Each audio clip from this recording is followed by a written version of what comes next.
Now to the developments in the Delphi Murders trial. On day 6, we learned about the first time investigators interviewed Richard Allen and how they revisited him as a suspect years after the murders of Abby Williams and Libby German. Emily Longnecker from our sister station in Indianapolis has the story. Jurors heard from 6 witnesses Thursday and learned how police pinpointed Richard Allen as a suspect more than 5 years after the murders. The jury learned Allen voluntarily called a tip line and was interviewed by a DNR officer 3 days after Abby and Libby's bodies were found. DNR officer Dan Doolin told the jury nothing in Allen's interview stuck out. Doolin testified Allen said he'd been on the trail that day from 1:30 to 3:30 and saw 3 girls walking there. Allen's file was marked cleared until 5 years later when a file clerk came across it again and remembered a tip about a man on the trail that day.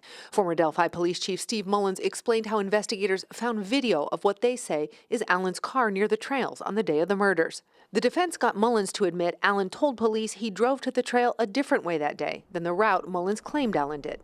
The jury also saw video Libby took on the bridge of Abby with bridge guy behind her that afternoon. Carroll County Sheriff Tony Liggett testified to what he heard after watching and listening to that video hundreds of times. Liggett says on the video you can hear Abby say, "Is he right there? Don't leave me up here." Then Libby talks about the path and one of them whispers, "That be a gun." Then Libby says, "No path here, go down this way." Right after that, Liggett says you hear the man from the video say, "Guys?" One of the girls replies, "Hi," and then the man says, "Down the hill." The jury also heard from lead investigator Indiana State Police Lieutenant Jerry Holman, who helped serve a search warrant in October 2022 on Allen's house, 2 hours after police interviewed Allen, letting him know he was a suspect. Holman says twice during the search of his home, Allen said, quote, "It doesn't matter, it's over." The jury also saw pictures of more than 25 knives and box cutters they took from Allen's home, along with several phones and pagers. They also saw the gun police believe Allen had that day.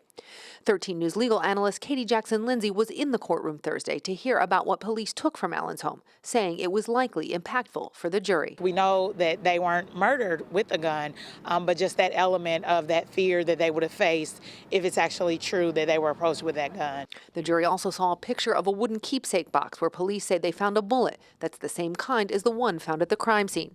The defense argued nothing connected to Abby or Libby was ever found at Allen's home. Now today we do expect to hear details of the 60-plus alleged confessions Richard Allen made while he was being held before trial.